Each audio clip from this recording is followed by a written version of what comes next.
It's Geeks Assemble time again. Yes. Yes. And of course, there's just the two of us. I won't anymore in case of copyright. I'm not that good a singer. Well, there you go. Yes, of course. But this is what we're dancing about. It's got a lot of rock and roll in this movie. Yeah, it has, yeah. As always, as I'm joined by Susan. Just can't get rid of her. I've tried.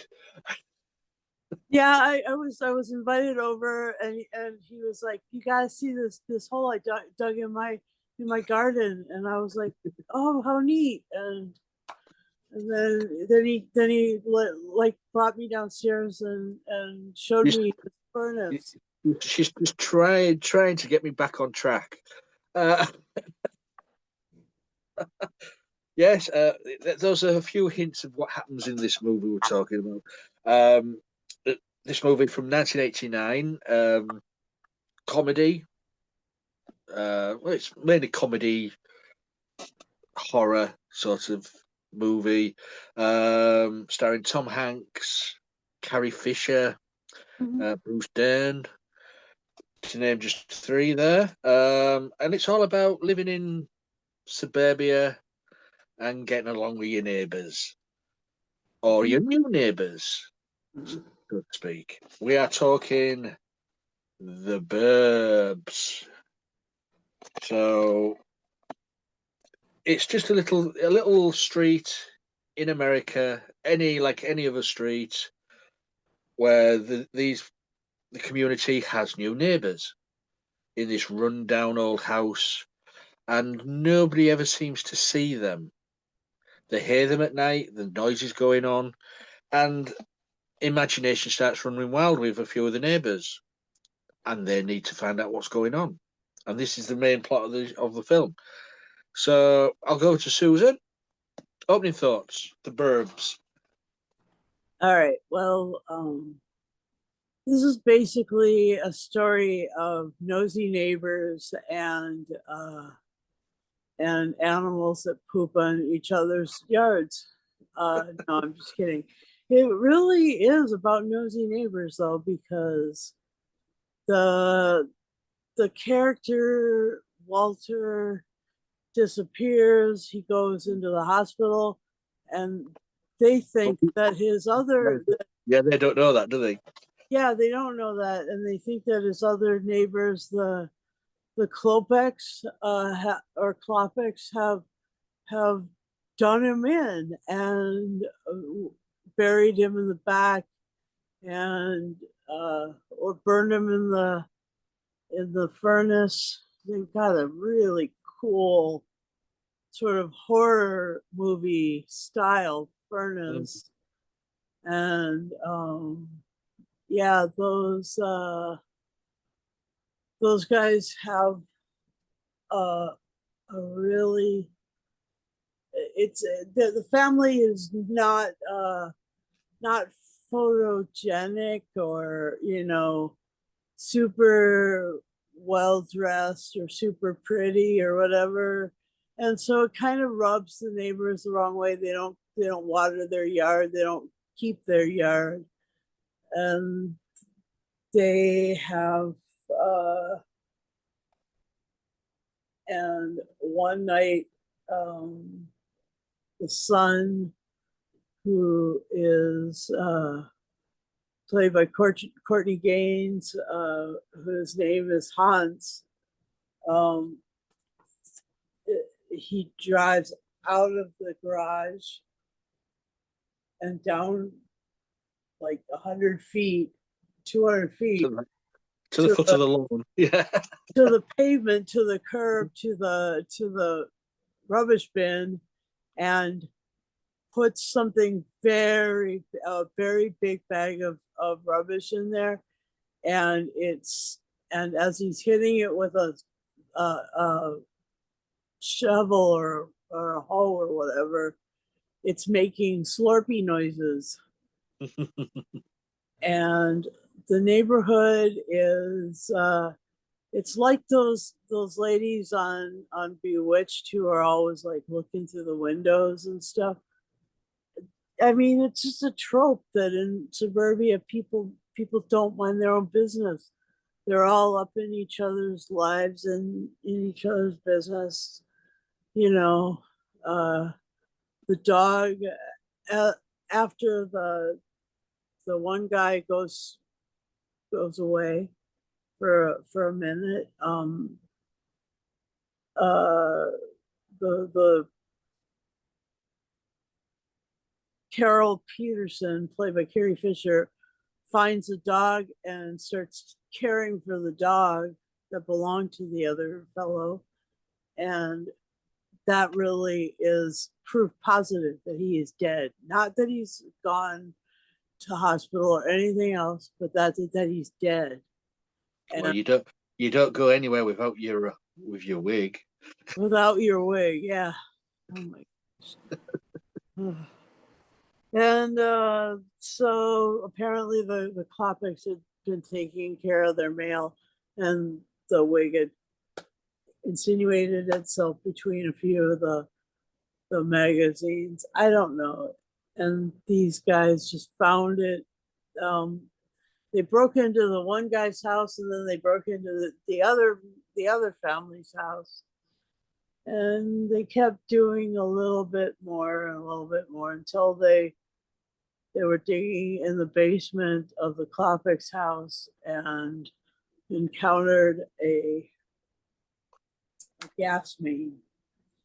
Anyway, things like that do happen. And I'll let Lee do his opening thoughts before I go into every single other little detail about this, because it's quite entertaining.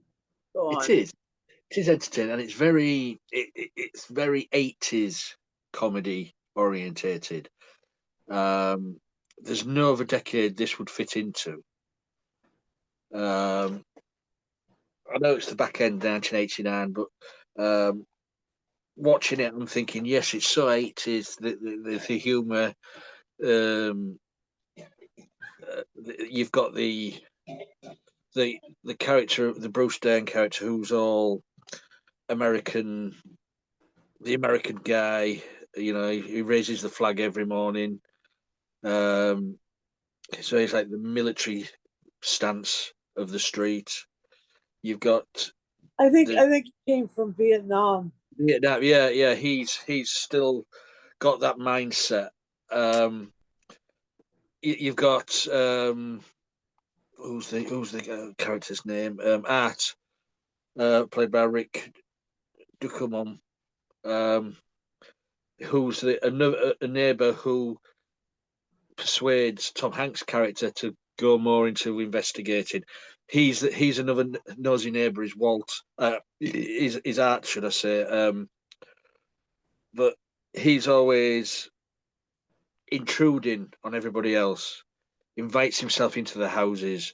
He helps himself to the food, opens the fridge, and just sits down and having breakfast. He eats the other family's breakfast. He's that type of neighbour.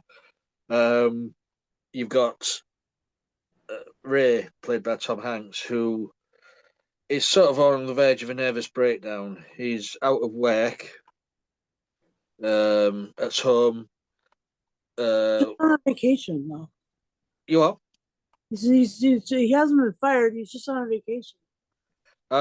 Well, if you've seen the uncut version, it's hinted that he's lost his job. Oh. And this is why he's at home, just not wanting to do anything. And his wife is trying to motivate him. Let's do this, let's do that.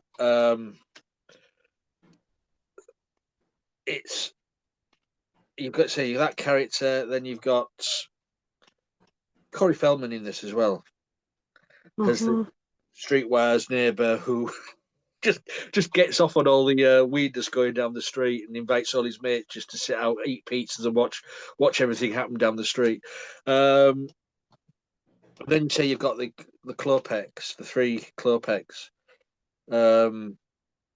Uncle Reuben, played by Brother Theodore, and you've got, as you've mentioned, Hans Klopek, played by Courtney Gaines, which, while watching it, I was thinking, I know his face from somewhere. Only a few years before this movie, he was sort of the lead kid in The Children of the Corn. Oh yeah. And that's that, and I thought, yeah, I recognise the face. And of course, you've got Dr. Werner Klopek, played by the brilliant Henry Gibson. He's been in many movies. And you say you've got other little neighbours in and about, but yeah, it's about all the mishaps of them trying to prove that these new neighbours are murderers. Mm-hmm. And in the course of that, the movie, they destroy the street. Blown up houses, through ambulances through over front doors, and but in the end, they found out that they are murderers because he's got a boot.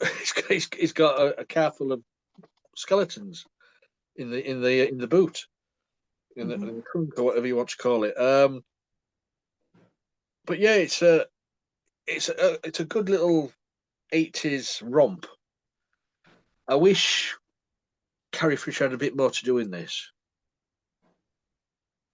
I mean, this was a time of our life when a career sort of started to dwindle down, didn't it?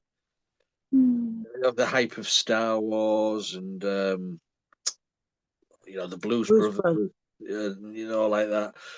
By the end of the 80s, it started to wane off for her. Right. But I think they could have done a bit more with Carrie Fisher in this. Yeah. But any movie though with Carrie Fisher is always nice to see. To see her in a movie. But yeah, I enjoyed it. So back to you, Susan. Okay. The things when they part of the reason that you just didn't expect to find his boot full of skeletons was the fact that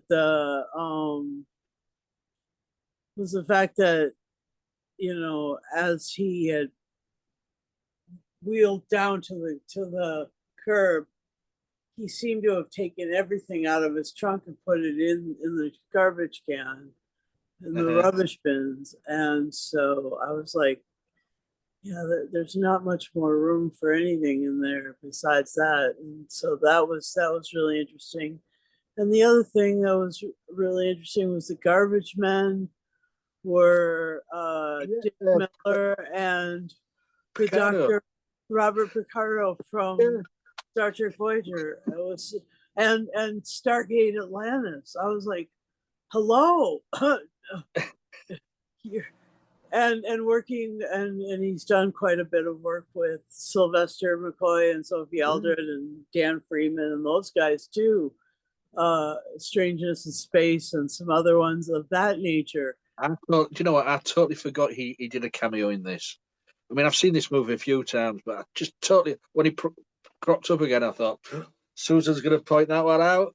Yeah, he was great. It was so great. And Theodore Gottlieb was just, he was I just really liked that character of the uncle and Henry Gibson, like Theodore Gottlieb and Henry Gibson playing those brothers, the Kopek brothers. That was so cool because they were so malevolent. Yeah. And that even after they proved themselves, that there was just like this seething malevolence underneath it. And so it was really amazing. Those two did play baddies so well. Also, the comparison between those two, I mean, I don't know if the brothers were supposed to be twins or that, because they were very similar looking, wasn't they? Uh-huh. But in the comparison, then you've got Hans, very nervous Hans. Yes. Yeah, I mean, those two were just steadfast and, as you say, benevolent. And there's this nervous ginger kid, redhead Yeah. kid. Right. And that was really amazing. And the other thing that was uh sort of, here's a throwaway bit that you know really came around to roost recently Yeah, is Ray Peterson sitting there in his jams uh watching Mr. Rogers' Neighborhood, yeah, and he'd been in that, writing that, and also then he ended up playing in the 2024 Won't You Be My Neighbor movie. Tom Hanks played Fred Rogers. So I mean, like, that had like this whole circle of stuff. And the other thing that was really cool about the two movies that you chose for us this week, Lee, was that there's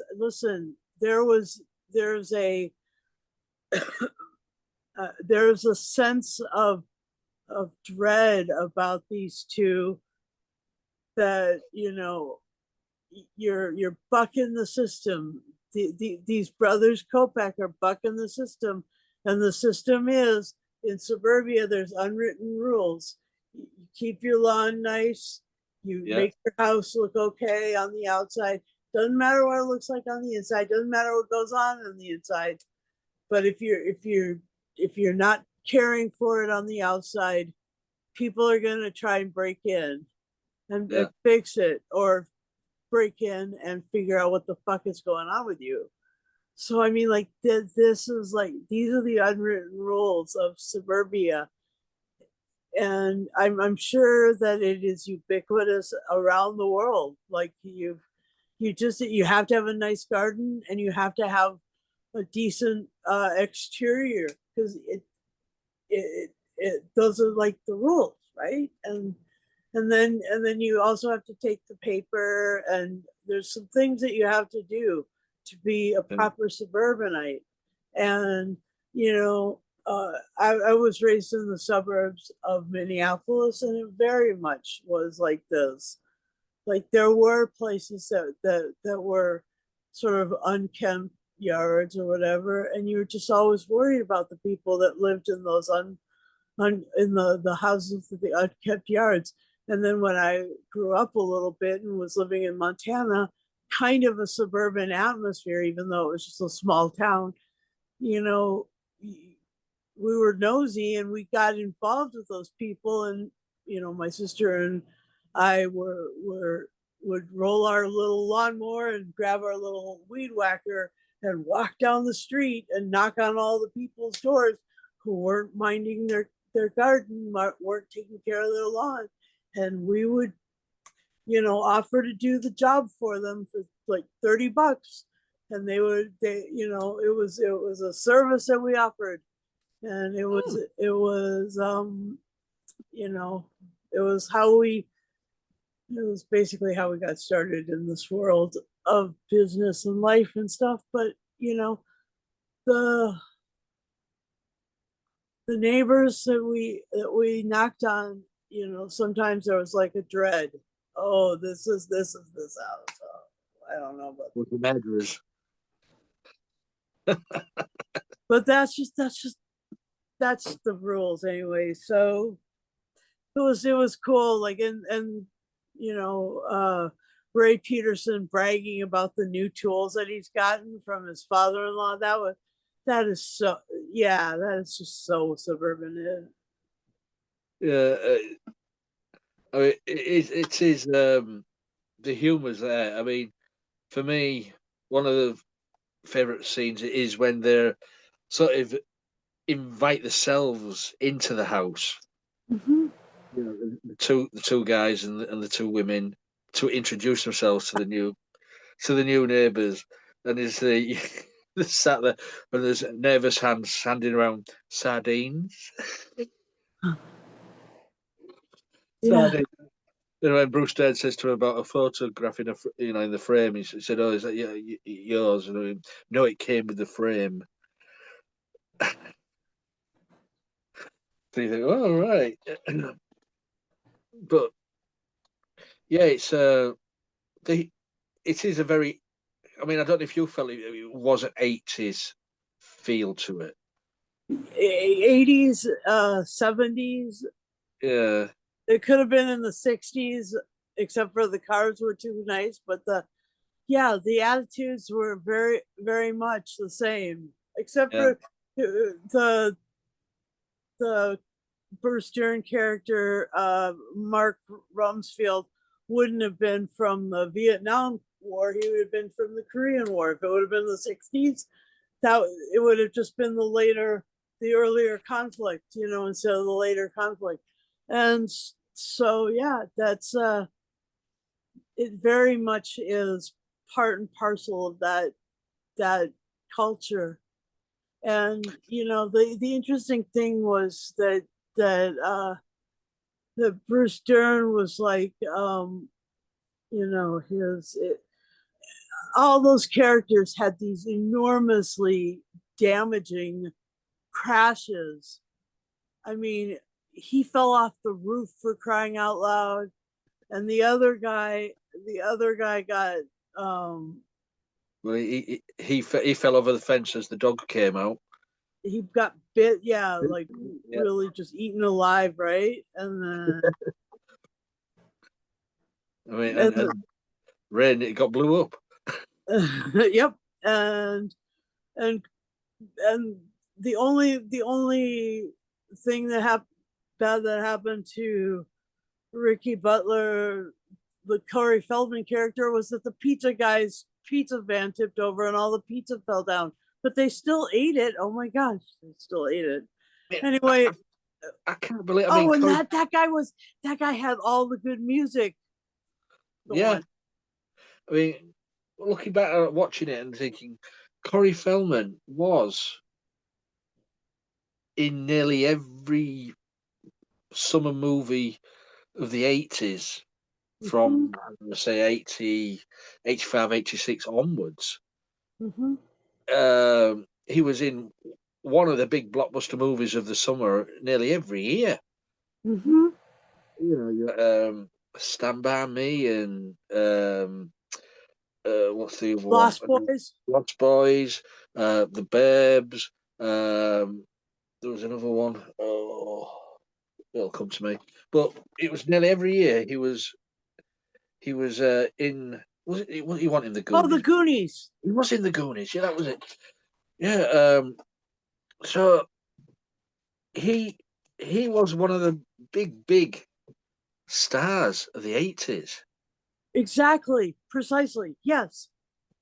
Um, and of course, yeah, they were used. They were treated badly by the film companies. The kids, um, and all these allegations. What Feldman has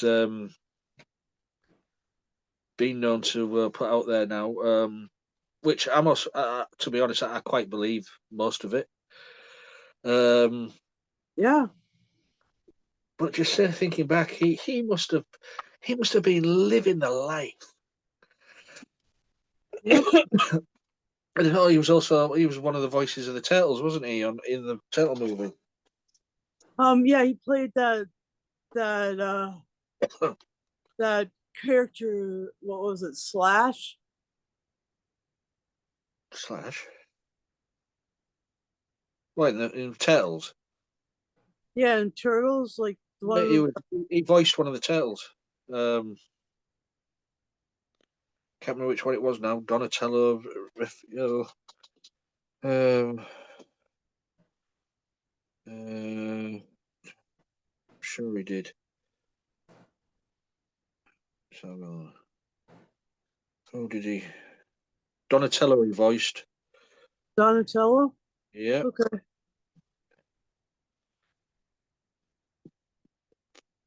I mean, oh, he was Gremlins. He was in Gremlins. Uh, you know, he was in quite a lot for a youngster.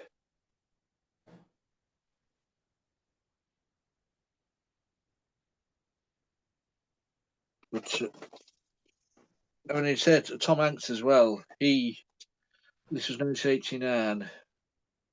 See, there was two movies of Tom Hanks which really put me off him, and they were. Um, and I know what you're going to say because you're going to say, well, it's a great movie, but I absolutely hate Big.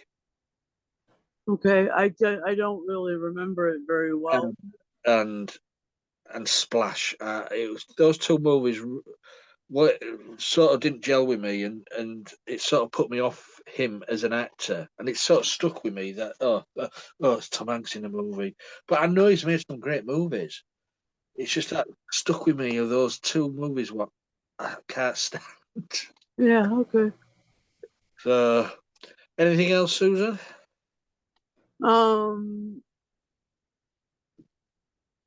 yeah, the other thing was that, wasn't there in one of the movies, earlier horror movies that we reviewed, wasn't there a big menacing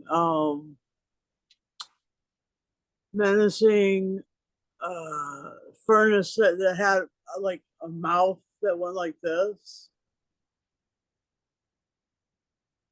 Oh, I can't remember which one it was, but there was we've reviewed like thousands of things right now, but there was one that I remember from a couple of years back that was like it was a horror movie and it had a furnace that would chomp down on people. Anyway, that furnace in their basement looked just like that. It looked like the beginning point of that whole trope about yeah. the furnace that eats people.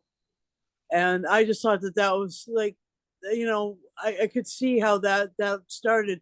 And I loved the lighting, like when they lit up the basement and, when they turned on all the lights and stuff and they were, I guess, baking the skeletons or whatever. I just thought Yeah. that was really, they did a lot of cool special effects, uh basically on the house. I Yeah. mean, yeah, the people went through a lot of like stunt falls and things like that, but that house itself was just the house itself was a special effect, and It that was. was really cool. I mean, it was so loud, when the fence was being used and the lights, the smoke. Uh-huh. Yeah. Yeah. Um, And then also, the final explosion too. as well, though, there was really no explanation for as you went towards the house, the wind. Uh-huh. I mean, Exactly. they didn't really explain that. They didn't. They left things kind of mysterious. It's true. It wasn't a supernatural thing, was it? There were murderers. There wasn't. There was no ghosty things happening. But yeah, Yeah. but it added to the suspense of the movie, I suppose, and the comedy. Yeah. Yeah. So True. anything else? Um, yeah. The other thing was there was no explanation for what they were digging up in the backyard either. They were digging up the bodies, what they had buried, and they put in the boot to get rid of Oh, all right. the bodies. What were buried in the garden were the family who lived in the house before them, because he admitted he killed them. Okay, but why were they buried and why didn't they just burn them and stick them in the boot anyway? I don't No, know. no, that was a question. Anyway, and Who then knows? the other question was, why was that garbage bag still so sloppy? And then the next day it came out. Those guys came out to dump it on the ground. It's just rubbish. I mean, But it was really, there was a subtle supernatural aspect or special effects aspect of it. I mean, the bag might have been sloppy because it was raining and it was all wet. Not at that point, right? Well, Oh my gosh, Lee! It just there was this little. You're right about that. When they walk, you're crossing over the property line. yeah, It suddenly got freaking freaky. yeah. That is a really good question. Mhm. Anyway, so yeah, Thinking, good thinking. You're thinking. You're thinking. I mean, also as well, a bit of sexism as well in it from Corey Feldman's character to Bruce Dern's wife, when she's bent over gardening. Nice tan lands, Mrs. Sons. Oh my god.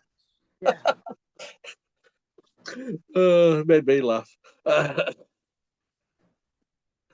he just didn't care, did he? He was just so laid back. Yeah. It's Right. like his whole purpose in life was to party and to just observe these freaky people that he lived around. Yeah.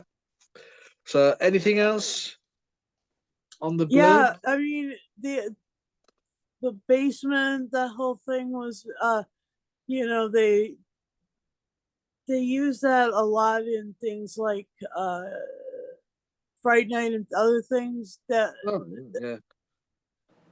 that was it was so it was a really good in the genre a piece in the genre. It was great. And yeah, I guess Corey Feldman for president, you know. Well, he can't do a worse job than someone who's there already. Well, we can totally have Corey deal with that. Corey deals with a lot of things. Right then. So, shall we go to final saying score? Certainly. Over to you. Okay. Due to the fact that this is like, you know, this has the rules, the unwritten rules. It shows the genre. It has the fun horror bit. It has the fun Henry Gibson being funny because gosh, you know, he was funny, and in this one he was really creepy. So I mean, funny and creepy at the same time. Come on, like that's genius. That's like, you know, that's like Bruce Campbell level genius. I just think that that was great. And the other situation was Corey Feldman being cool and the neighborhood seeing that. And let's see, other things that were phenomenal was the cast was great, and the special effects were great, and the music was great. Yeah. And so for all of those things, I will say 10 10 awful slurpy garbage sacks out of 10. Put it in a rubbish bin because, you know, or as we say here in Boston, a rubbish barrel. That's what they call them here in Boston. All right, a rubbish barrel. Yeah, right. That's something So, new every day. yep, For over to me, you. Mhm. I enjoyed it, even if it was a Tom Hanks movie. The only, as I said, I think the only gripe I said in this cast was I just wish Carrie Fisher had more to do in it. So for that reason and that reason alone, I'm going to give this 9.5 sardines out of 10. Yeah, if Miss Fisher was there doing a little bit more in this, acting her socks off, I And would. your chosen numerological thing is a fish for Fisher. Yeah. You see that? See what you did there? Well, I didn't know I had done it until you pointed it out. You see what you did there? See what I did? People I think see what you did there. people just think we throw this thing together. Yes. So that's our cast done for the Burbs. Have you seen it, you guys out there? Have you seen this movie? If you have, leave a message below on this video. Let us know what you thought of it. We share this video and every other video widely across social media platforms, so you'll find us on most of them. Just type in Geeks Assembled and maybe the title of the movie or to show you what you're looking for, and you'll find us pop up. Also, leave a message if you want to be on these casts with us. You know, because we like to have fun. We like to invite other people on. It's always good to have another opposing opinion Yep. or agreeing opinion. But we just have to be 18 and over because there's some things we review are 18 rated. So we just like to play by the rules, shall we say. All you need to join us is a web. And our rules are unwritten, but they are set in stone. Set in stone. Yeah. All you need is a working camera and microphone on the device you use, and we'll get you on without a problem. If you do subscribe to our YouTube channel, the bell notification button needs pressing. It doesn't work, Susan. Your ding, your ding has gone again. No. Right. It could be dinging and dinging, and I'm saying no. Ding, ding, ding, ding, ding, ding. Ring a ding. Yeah, so press that button and you'll get notified every time we put up a video. So is that everything, Susan? Yeah, I think so. That's it. So yeah, now we're going to finish this cast. We're just going to nip upstairs and have a look out the window and see what the neighbours are getting up to. You know, Yep. it's I'll be looking out the window. it's the talk of the street, I tell you. You should Yep. see what you should see what the people at 101 get up to. Oh my gosh. I'm not saying any more than that. Lingerie, kinky boots. I don't know who he gets them on. So until next time, guys and girls, we'll see you later.